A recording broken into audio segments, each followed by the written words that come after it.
Several weeks ago, the question, a rather pointed question, has been asked: are you still being a do-gooder? And that's led us into an exploration, an inquiry into the nature of doing good. And our inquiry puts us on the horns of a dilemma, as crystallized by these two old stories.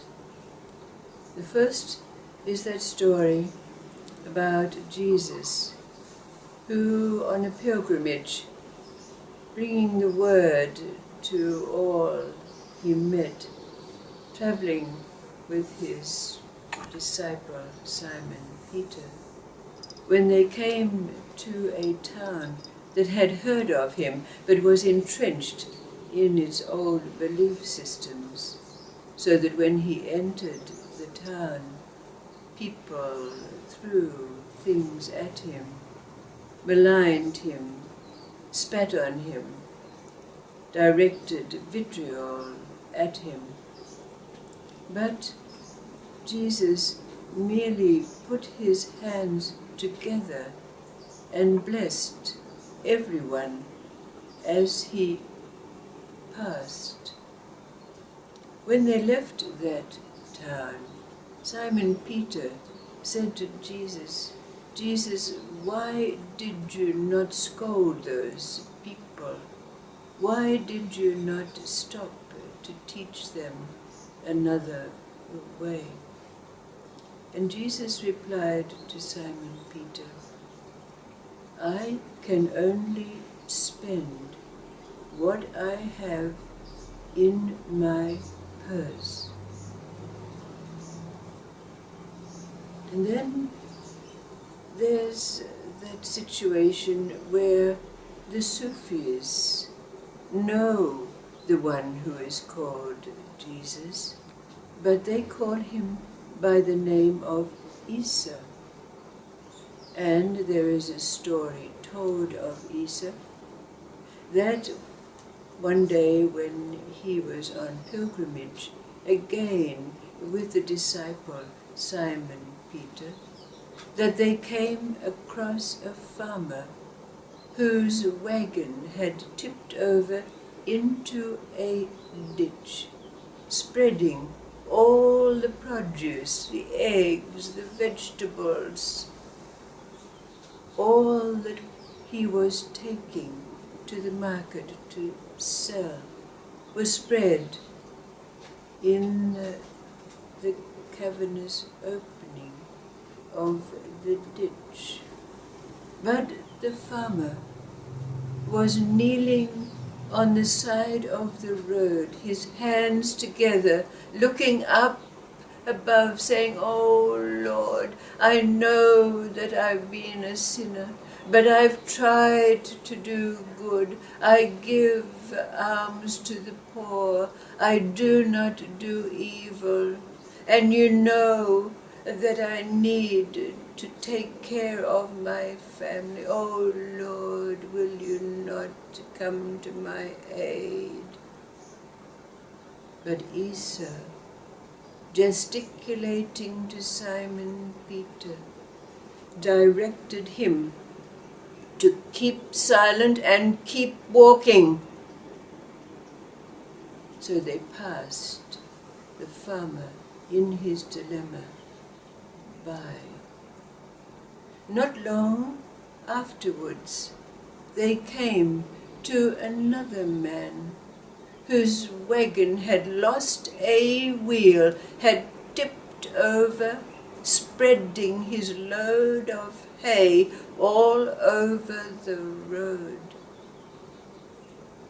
And Jesus went up to the man and said, "Oh, my good man, can we help you?"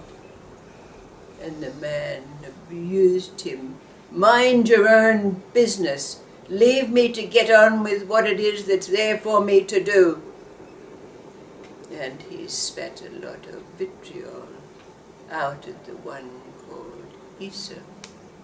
So Isa went right up to him and gave him a great sock on the jaw, knocked him right out so he lay unconscious on the ground. And then Esau proceeded to fix the wagon wheel and restore the hay to the back of its canopy. When they walked on, Simon Peter said, "Oh, Master, I do not understand. Why is it when we meet a pious man that we ignore him, and you come to the aid of one who is obviously an unbeliever, a reprobate?" So we leave the answer that was given by Esau to Simon Peter for you to complete. But these two stories clearly demonstrate the horns of the dilemma on which we find ourselves when the state that we know is that of Satchitananda, existence, knowledge and bliss, bringing with it a state of non-judgment, non-expectation, even an absence of the emotions, compassion, pity, empathy, and yet, as the story tells, we still do good. And yet, it's not the same. Could we ask ourselves, why is it when we're walking down the road that we will pass by a homeless being sitting in a doorway, and yet stop when we reach another such being to give comfort and even alms? Or are you still giving to each and every beggar? Still responding with yes, yes, yes, I'll do that for you. What more can I do for you? What can I do for you?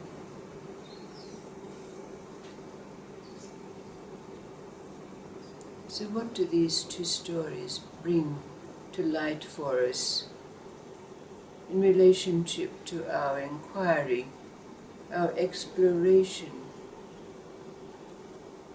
not just into the genetic, what is the nature of doing good, but asking ourselves this question: what is the difference between being a do-gooder and doing good? What do these two stories mean for us?